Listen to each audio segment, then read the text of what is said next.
That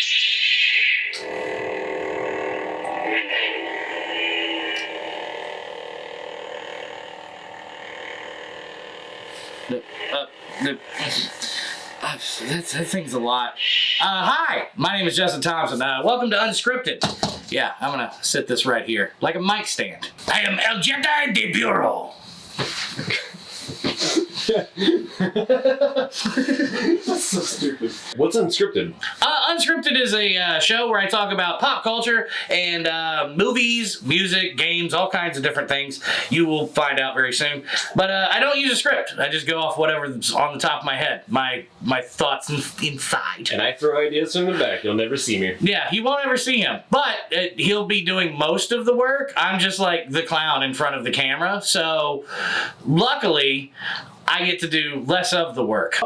We're talking about The Mandalorian. If you have not seen The Mandalorian, I highly, highly suggest that you watch it. The Mandalorian is on Disney+. It is a Star Wars show, and it is based roughly in the time period of after Return of the Jedi, but pre-Force Awakens.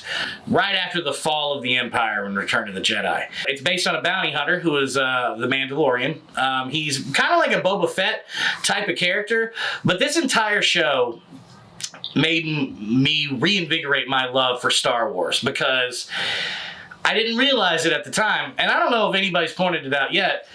This isn't exactly a Star Wars show. This show is a spaghetti western that just happens to be set in space.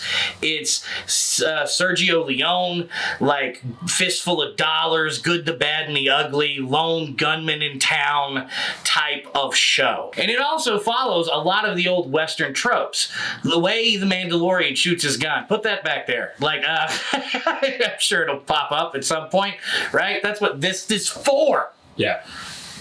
Yeah, no, every time you do that, all I think to myself is, that's more work. Oh, I just don't move as much. Sorry. You know, one of these days, you're gonna do that, I'm just gonna not put anything out there. You know what? I'm gonna go ahead and take off the rope too. The lightsaber thing's gone. It doesn't even really work, alright? Because the Mandalorian, I haven't even seen a Jedi yet. Thank you, camera guy. Thank you. I almost broke a light. So, it follows a lot of the same type of tropes as like a spaghetti western would follow. Okay, like there's a scene that's in a bar, right? And these dudes are roughing up a guy, and then I can't do the whistle completely, but you know, the whistle thing. It's that type of moment from like Good, the Bad, and the Ugly, or A Few Dollars More, or Pale Rider, some of those type of movies. Right. And he walks in, and like as soon as the doors fly open, one of the dude's drinks flies over, and he walks immediately up to the dude, and he's just like, "You spilled my drink. You spilled my drink. Hey, buy me another one." And he just won't say anything. He's silent. He's just dead silent. Exactly like Clint Eastwood would be. It's beautiful. Like, I just imagine that it's Clint Eastwood in this helmet. Like, you know, that's all I do. I just imagine that it's just Clint. Except he's not like Gran Torino Clint. He's like Paint Your Wagon Clint. I only reference that because it's a musical and it's really weird to see him sing. You should go watch that. Just because it'll be a weird Saturday. Like, get a couple of friends, bring them over, watch Paint Your Wagon, and they'll just be like, "I'm sorry, please don't invite me to any more of your parties, but the boudin, mwah." Man, I have to teach people what boudin is, because we're the only ones that know it. Put boudin up on the screen right now. That's what it is. You see all this? Deliciousness. Tell them what boudin is. Okay, so boudin is like the most disgusting, delicious thing that you've ever had. Boudin is essentially like onions and garlic and dirty rice, and it's all like stuffed into basically a pig intestine or a casing, whatever. All right? Judgment. You do it your way. All right? Some of us do it the right way. It's like a sausage that's just full of rice and deliciousness and goodness and just You know what just happened? I just like opened myself up to the entire internet to freeze this and then put all kinds of different sandwiches and foods right here. Okay, so what were we talking about? What were we talking about? The Mandalorian. It follows classic, like, spaghetti western tropes a lot. There's a bar fight scene, and then there's a scene that's essentially like where a guy has to tame a horse, except it's like these piranha-looking thing with feet. You see these things? Aren't they weird? I love them. I don't know about you. I love these things. Attention, everybody. Upcoming is spoilers. So if you have not seen the episode, you probably want to stop right here. Or just keep going. I don't really care. I don't really rule your life. All right? Do what you want. Tell them about the science I did. The science? Yeah. Oh, yeah. Dude, Cody, like, somehow, out of nowhere, just figured out the whole existence of these whole animals when the Nicolas Cage monkey and... no, not Nicolas Cage. Nick Nolte monkey. I'm going to put that in the video now. You know that, right? The Nicolas Cage monkey? God. All right. Cody figured out science. He explained the evolution of this animal, the blurb. Or blurg. I don't quite remember how you pronounce it. Horsey. Yeah, like the space horsey. He realized with it when the Nick Nolte monkey and the Mandalorian are riding along, that they're like in a giant like lake bed that's like just been like dry for like thousands of years. And he basically explained the whole evolution. He's like, well, dude, they were like these weird looking little tadpole piranha things with just the tail, and eventually all the water went away and they had to adapt. So they evolved and they grew feet, and now they live on land and you can ride them. And I was like, holy shit, you figured all that out for that like 5 minutes? He was like, yeah, that's pretty much it.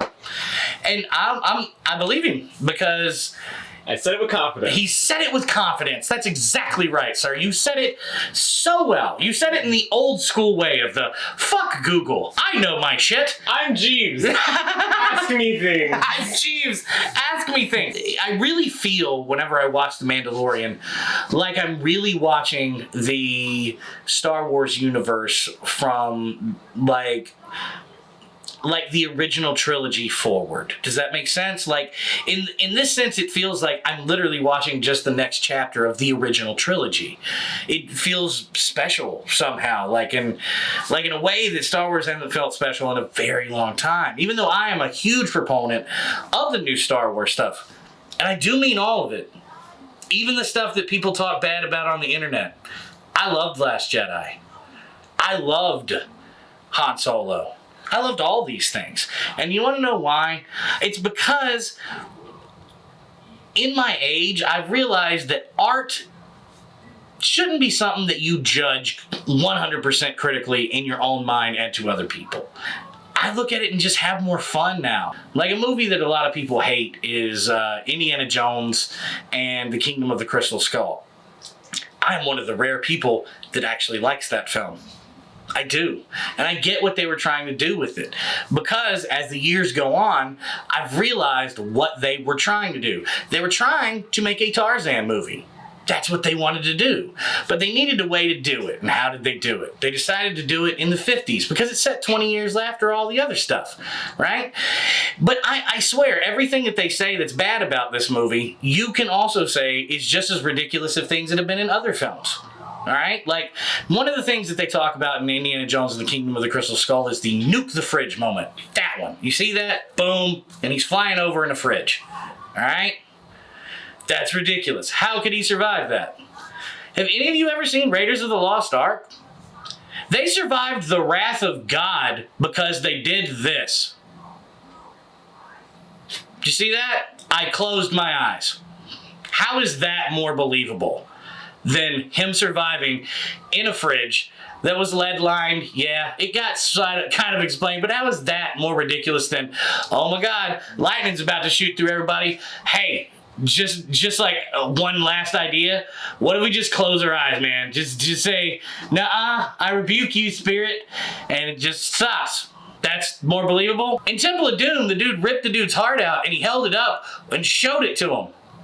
And the dude was still alive. And he kept being alive for like 10 more minutes until he got down into that fiery pit shit. And then his heart blew up into that dude's hand. And his hand never got burnt. That's more believable. They fixed Sean Connery's titty. He got shot in the titty. And Indiana Jones in The Last Crusade. And they got some water from a dirty cup that was in a cave with an old knight. And they went and they poured it on Sean Connery's titty. And then Sean Connery's titty came back.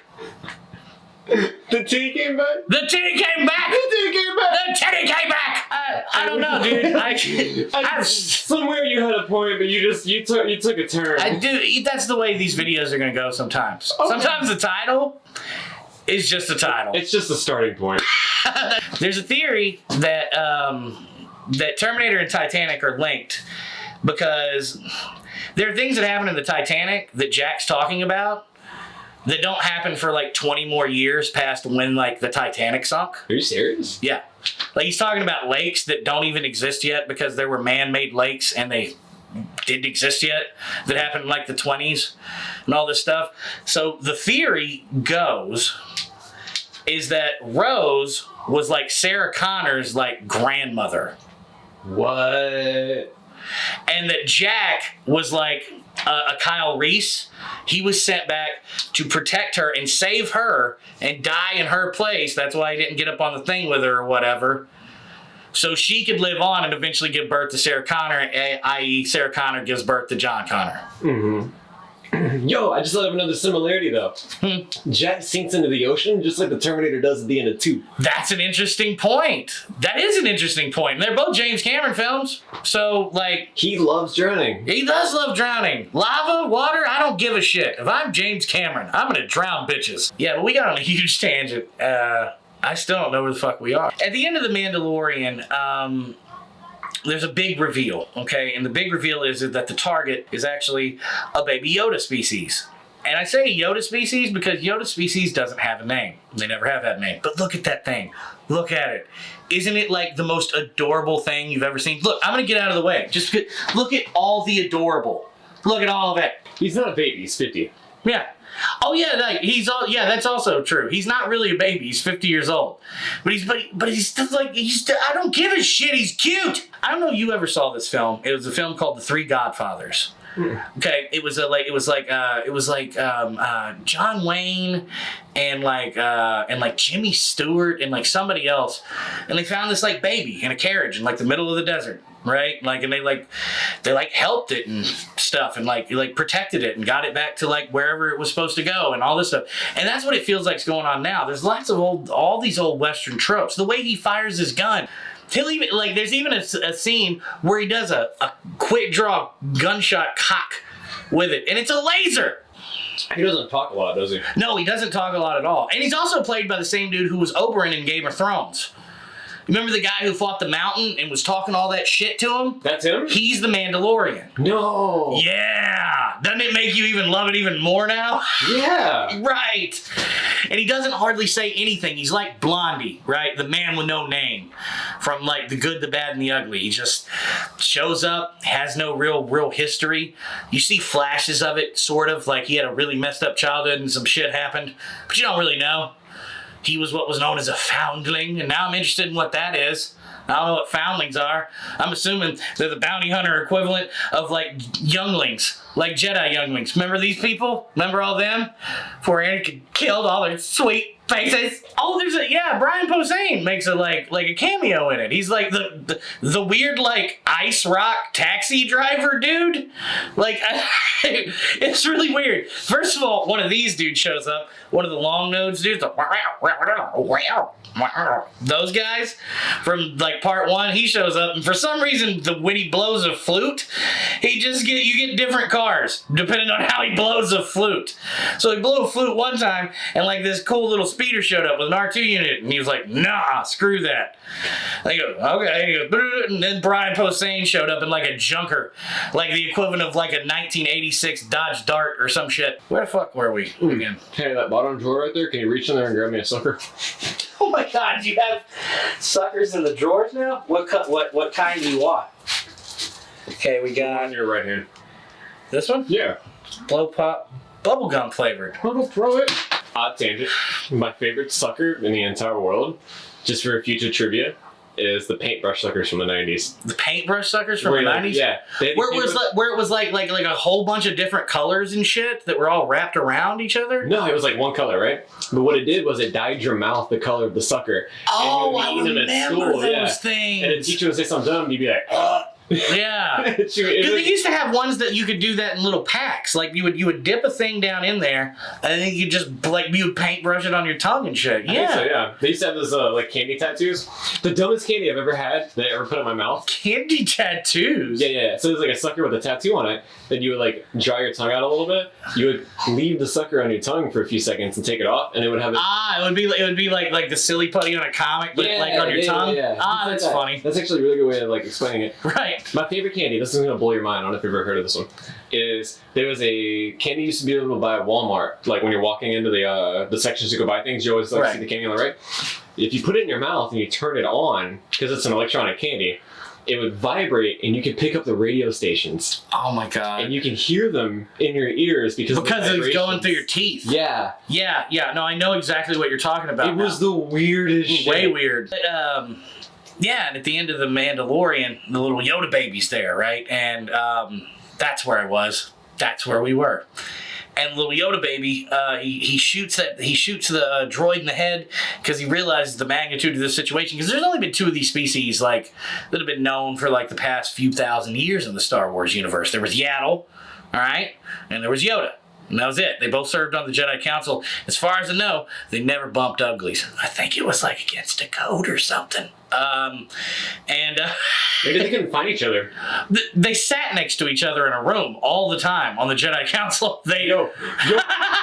What if she friend-zoned him? Oh, Yaddle friend-zoned Yoda. He was the last one on Earth, and she was like, well, you know what? No, I think Yoda was I think Yoda never even looked at a woman. I think Yoda's just he's always been just about the Force. So he realizes the magnitude of this whole situation because, as far as he knows, the only 2 Jedis of these in existence are dead now because Yoda died during Return of the Jedi. Yaddle died during Order 66, I believe. So they're both dead. And there's a new one. It's a new one. And it's the most powerful thing and weapon possibly in the entire universe. And nobody knows anything about him. Nobody. Because George Lucas made it that way. Made it so nobody could know anything about him. He never explained the species. They don't have a name. They don't have an origin of planet. They don't have anything. By design. Now, there's a brand new one. 3rd one we've ever seen in canon film. And that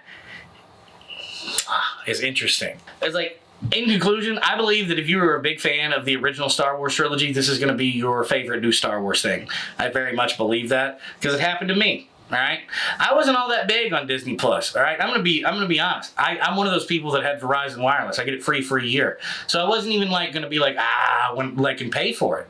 But I have it free now for a year. Why not take advantage of it? And whenever I sat down and I watched it, dude, it brought up feelings from whenever I was a kid. Man, it felt like I was watching the Star Wars that should have been made but never got to be. So that's kind of my unscripted thoughts on The Mandalorian Episode 1. We went through a whole lot of crap, a lot.